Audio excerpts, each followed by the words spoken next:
To every woman determined to abandon what was and old enough to discover what could still become, this one is for us. 3 years ago, I fell deeply in love with Eve. Yes, the Garden of Eden Eve, the woman who basically ruined God's plans for humanity.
Hi guys, how are you guys doing? Hope you guys are doing well. Welcome and welcome to my channel. If you're new here, my name is Aching Official from Kenya, but currently I live in the capital, which is Nairobi. And thank you so much for clicking into this video. And if you're a subscriber, thank you so much for always coming back to check up on me. I'm doing well. I'm doing fantastic, as you can see. And if you're new here, please consider subscribing to support my channel. Okay guys, so guys, today is day one of reading a book to improve on my communication skills, you know what I mean?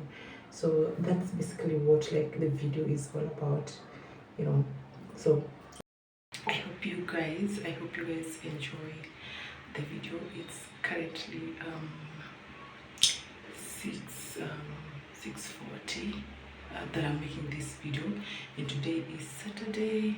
Let me check the date just for records. So today is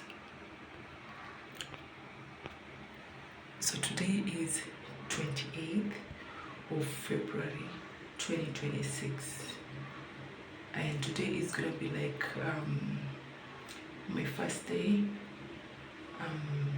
to start reading this book, so I can improve on my English, I can improve on my communication skills, you know what I mean? So I'm basically going to read the book for only 30 good minutes with you guys. Hope you guys enjoy the video. And I'm looking so cute. Look at that. Yo. Let's get started, guys. I don't want to waste any time, you know what I mean?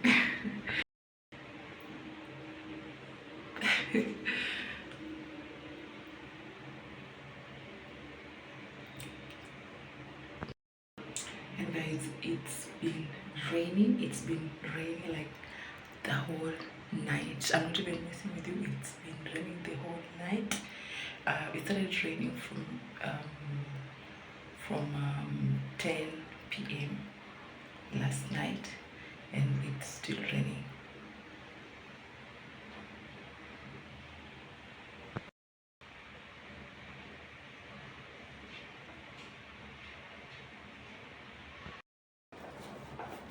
So currently this is the book that we're gonna start reading. It's Woman Evolve by Sarah Jakes Roberts. Break up with your fears and revolutionize your life. So this is the book you're going to read for today, day one. To every woman determined to abandon what was and old enough to discover what could still become, this one is for us.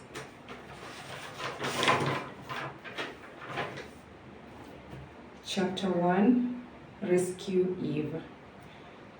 Then God blessed them, and God said to them, "Be fruitful and multiply, fill the earth and subdue it. Have dominion over the fish of the sea, over the birds of the air, and over every living thing that moves on the earth." That is Genesis 1:28. 3 years ago, I fell deeply in love with Eve. Yes, the Garden of Eden Eve. The woman who basically ruined God's plans for humanity over a piece of fruit. I know what you are thinking. Fall in love with Eve? How is that even possible? The one most popularly known for being the gateway of sin, debauchery, cramps, bloating, labor pain, dysfunctional relationships, insecurities, depression, disease, stretch marks, acne? Yes, that's the one. For years I rolled my eyes whenever Eve's name came up. I saw her as the woman who had one job and felt so miserable that it changed my life and yours, thousands upon thousands of years later. Before it could even begin, a fantasy of traipsing around a tropical garden with a flat tummy, picking organic fruit from trees, never worrying about the cost of living, global warming, or obsessing over social media, comes to a screeching halt over a little old piece of fruit picked from a forbidden tree.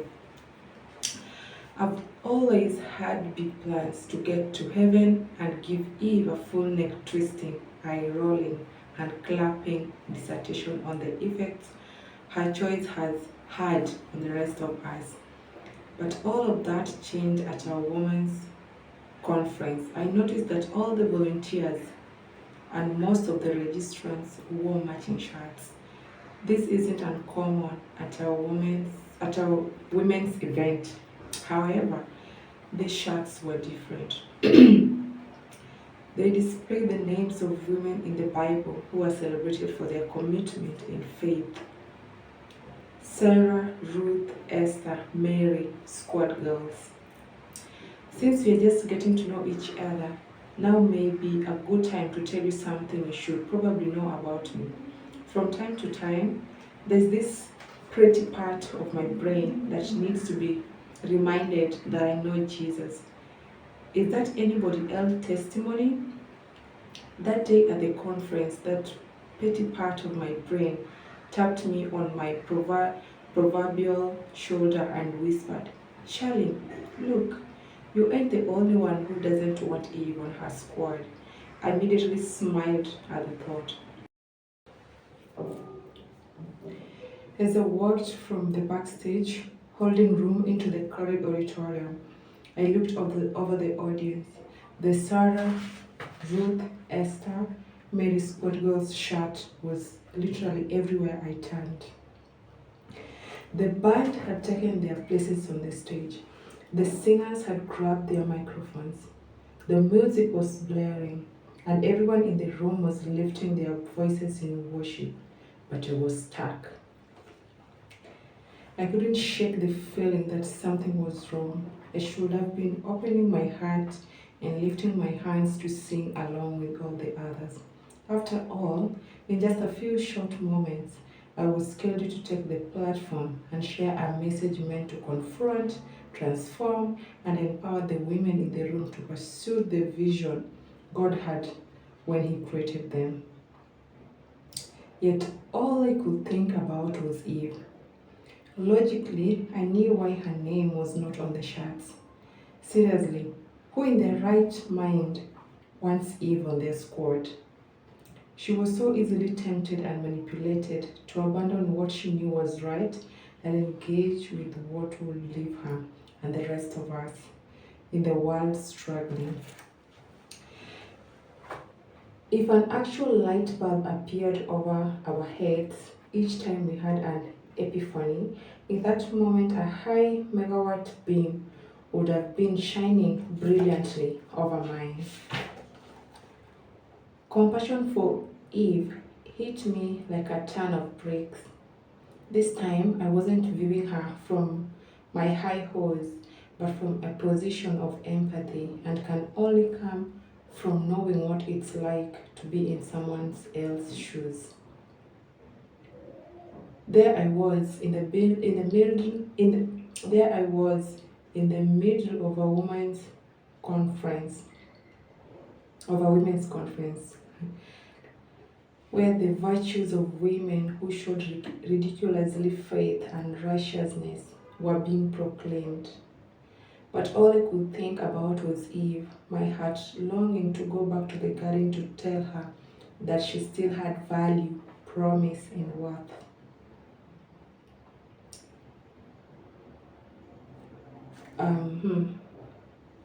This is like a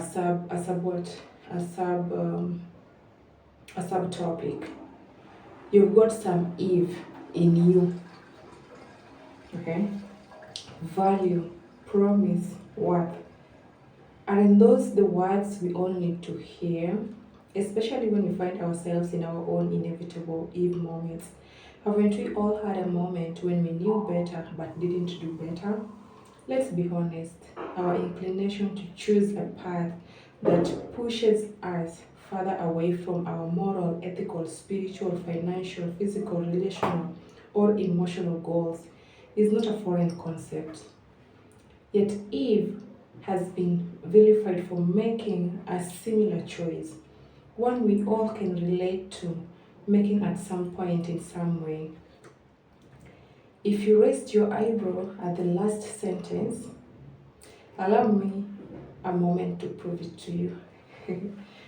If you raised, every day we are given many opportunities to choose what we know is good and right for us. But if you're like me, there are times throughout the day when my discipline to do what I know is good and right is overshadowed by the temptation to do what I know will ultimately slow my progress. In other words, you know what it's like to know better, but not do better. Maybe you're like me and you closet eat French fries in the car before you get home with everyone's dinner. Or do you overindulge and buy things you know you don't need, but convince yourself you really do? No doubt we all stalk the social media pages of those who have hurt us, allowing our thoughts of shame, anger, fear, anxiety, insecurity, and doubt to take the mic sometimes, to the point we no longer have the faith required to live with integrity or confidence. In those moments, when we choose to resist what we know we should do, we are subconsciously also choosing to live inwardly, unfulfilled, envious, and apprehensive in toxic relationships, and addicted, stressed, depressed, ashamed of ourselves. The truth is that no matter how easy people may take it, may make it seem, it can be incredibly challenging to abandon toxic habits and instead choose to do what we know is right. This is by no means a judgment. If you're still on this planet, then there is an area of your life that is still growing to its maximum potential. If you're journaling or taking notes, and if not, now is a good time to grab pen and paper. You are going to need it. I invite you to take a moment to look within your soul. What's an area of your life where you continue to repeat a cycle that ends with you feeling less valuable? That, my dear, is your forbidden fruit. Now, consider how evolving for the better in that area will change your life. That's the new pattern I want you to achieve. And to help you with these kinds of deeper reflections, I've added working it out opportunities in the chapters that follow. Please take a moment to pray each time before you begin to work it out. I think you'll be amazed at the way God orders those prayers and your work. What's the time? It's already like 10 minutes. I've got some Eve in me. My first devastating foray with forbidden fruit was different from Eve's. I wasn't in the garden God created for my personal enjoyment and dwelling. I wasn't walking around in my birthday suit in the middle of the day, with grass mingling with my toes or birds jumping in the air. I can't even say there was a slithering serpent that got in my head and ruined my life. The truth is there was no one to blame for the toxic pattern that infected my soul with fear, anxiety, and depression. I was very much complicit in the experiences that attempted to destroy my worth and value. Like Eve, I knowingly ate from a tree I knew would end in misery. Ever since that wake up moment on the conference stage, I've had one mission. Is it a mission or mission? I've had one mission. Okay. Rescue Eve and all other women like her. Women like me. Women who are sometimes lost in a world that feels bigger than they are. Women who are attempting to recover after a setback. Women who want to bring forth good fruit despite the forbidden fruit they were exposed to. I want to serve them by helping them grow from wherever they are willing to start to the place of God, to the place God has marked as their finish line. My purpose is to create environments where women feel safe enough to retrace their steps so they can see where pain, disappointment, or failure bury their hope. potential, and faith. Because when we dare to retrace our steps, we learn that those difficult experiences did not only hurt us, they changed the way we showed up and engaged in relationships, friendships, business, family, and the world in general. Just because you survived something doesn't mean you didn't experience damage. There is truly nothing more necessary for our journey of healing than acknowledging we've been damaged. How else can we heal unless we admit we are wounded? For those of us who have found safety in not admitting, not digging in what was, let me offer some assurances. I'm not asking you to experience the heartbreak again. I'm not leading you into a cave. I'm not going to leave you stuck. We are finally going to lean. Instead of running away, we are going to pass through a tunnel that allows us to reconnect with our soul, hopes, passion, and power. We are going to stop pretending that it never happened because there is a realization more powerful than any painful truth you've experienced. When you commit to growth after trauma, there is resurrecting power that demands your hope, potential, and faith to rise up. An even better version of you is waiting to emerge. Oh,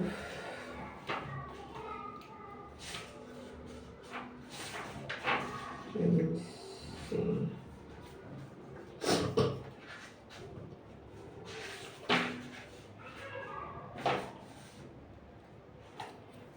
The rescue. There's a well in you. That well has perspectives, discipline, strategy, creativity, and paradigms that will consistently reveal to you what God knows about you in every season of your life. That well cannot be damaged. That well has not run dry. It's still tucked away in the corridor of your heart. It's been waiting for a moment to spring forth. It will water the seeds of the woman God created you to become. No matter how much you have accomplished or how far you are from even getting started, if you're still alive, there is an even more powerful, purposeful woman waiting to take root and produce fruit within you. My job is to help you dig until that well springs up. And that version of you has no choice but to come forth. That version of you is powerful because of her vulnerability and authenticity. She doesn't talk herself out of getting the support she needs to be free. That version of you is not ashamed of the path that has led her to where she is today. The version of you believes health is wealth, starts the business, goes back to school. That version of you spends and saves with financial stability and overflow in mind. She shatters glass ceilings. That version of you is so whole that a relationship is the cherry on top, not a necessity. That version of you believes that her potential is limitless and the sky is only another level, not a limit. She is empowered to continuously evolve because she is fascinated by how God will reveal His perfect plan and straight through her heart and hands. That version of you does not subscribe to the notion that this is exclusively a man's world. Yo. But every industry has room for a woman who is confident that she belongs wherever God sends her. Our world was not given to just one gender to subdue. Genesis chapter 1, verse 28 says, Then God blessed them, and God said to them, Be fruitful and multiply. Fill the earth and subdue it. Have dominion over the sea have dominion over the fish of the sea, over the birds of the air, and every living thing that moves on the earth. Emphasis added. That declaration was God's original intention for all of humanity. So, girl, this world literally needs you. We need you to be fruitful and multiply, not just with beautiful babies, but with incredible ideas and opportunities. And if you don't commit to filling this earth, the alternative does not exclusively affect just you. The world is so interconnected that your empty spot gives permission for someone else to leave her spot and fill too. Because when you subdue your giant, you teach the rest of us how to take ours down too. Eve eating from the fruit did not change God's intention. It only changed how he would fulfill that intention. God still desired to partner with Adam, Eve, and all humanity to unleash our ability to manifest his divinity on earth. But because of her choice, Eve would have Eve would have to take on the daunting task of seeing beyond the depravity of her present life to partner with God for her future. Every woman will have to fight Eve's fight to manifest God's vision of filling and subduing the earth. Eve had to fight to see where she fit in the world. She had to fight to look past her mistakes and to stay connected to God and others. Eve had to fight like the world depended on it, because it did. Imagine if we stopped minimizing our fight and recognized that no matter how small or what what minuscule it may seem, if it's keeping us from being better, it's a threat to not just us, it's a threat to the world. It's not just low self-esteem, it's not just a little anxiety or depression, it's not just bitterness, it's a threat to who you are called to be on this earth. When you do not become better, the world cannot become better either. It's not just low self-esteem, it's not just a little anxiety or depression, it's not just bitterness, it's a threat to who you are called to be in this earth. Let us be that when you do not become better, the world cannot become better either. Eve made a mistake, but she had proper perspective on how important it was to course correct. I've been on a mission to rescue Eve because she's been penalized for what she did, but not recognized for how she showed up to fight back. I no longer see Eve as the woman I vilified. I see her as a reflection of me and so many other women who've been able to see the future only through a filter that fear, shame, and disappointment can create. I never felt passionate about starting a community for women to connect, grow, and inspire one another until I had this epiphany about Eve. I wanted to shout from the rooftop that a woman who is determined to abandon what was must commit to the vulnerable process of evolving. It's impossible to maximize the potential that God has placed in each of us and stay the same. When we make room for transformation in our lives, we embody definition of evolving. Evolve means to develop gradually, especially from a simple to a more complex form. Now listen, I know that life is already complex enough and simple sounds appealing. But to be complex is not the same as being complicated. Complex simply means consisting of many different and connected parts. There are so many different parts of who you are, but they are all connected. But are they all connected? The creation story reveals that God doesn't create anything simple. Genesis chapter 1 verse 1 says, He created the heavens and the earth. It sounds simple, but one semester with astronomy as an elective will prove that there is nothing simple about the heavens. Just as true as this is for the sky, it's true for you. There is so much more to you than the simplified perspective you have on your existence. You are beautiful, vast, ornate demonstration of God's thoughts and hope for humanity. Eve had to learn this the hard way, and so did I. The pursuit of God's thoughts towards me and every woman birthed a desire for me to create a community for women. Through our podcast, events, social media, and curriculum, we are able to connect, support, challenge, and inspire one another to discover the best version of ourselves. I call it Woman Evolve. And the content of this book is inspired by the breakthroughs I've had together. Notice how saying evolve very slowly you hear Eva. Oh, evolve, evolve. Wow. You slowly hear Eva. That's how much my revelation of her experience inspired me. As my slight stalker obsession with Eve began to fully blossom, I felt deeply in my heart that the only way to begin the journey was saving every woman the journey of saving every woman was to start with rescuing the first woman. I needed to go back in the time and imagine being her and not just looking at her choices from the outside in. I needed to rescue her from who I thought she was. This journey felt so appropriate because in my own life, I realized that my healing began the moment I wanted to rescue myself from who I was, not so that I could discover who I could become.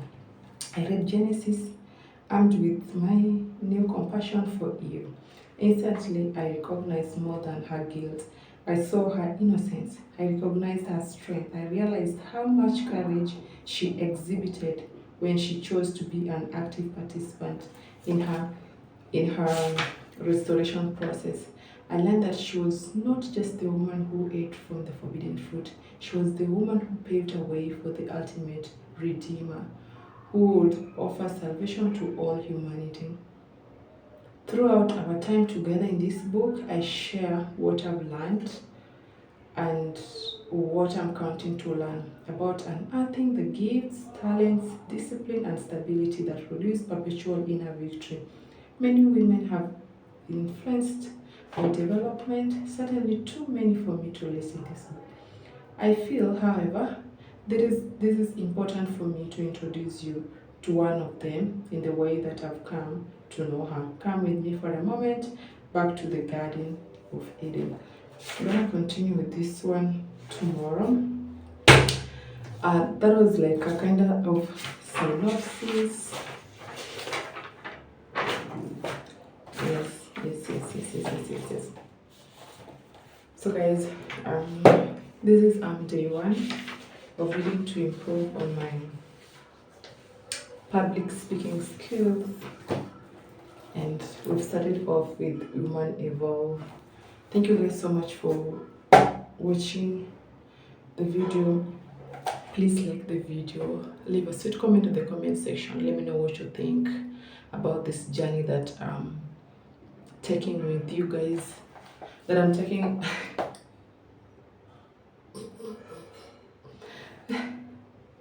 that I'm taking along with you guys. Anyway, in English, that is why you're reading this book. So I want to thank you guys so much and see you on to the next video. Bye.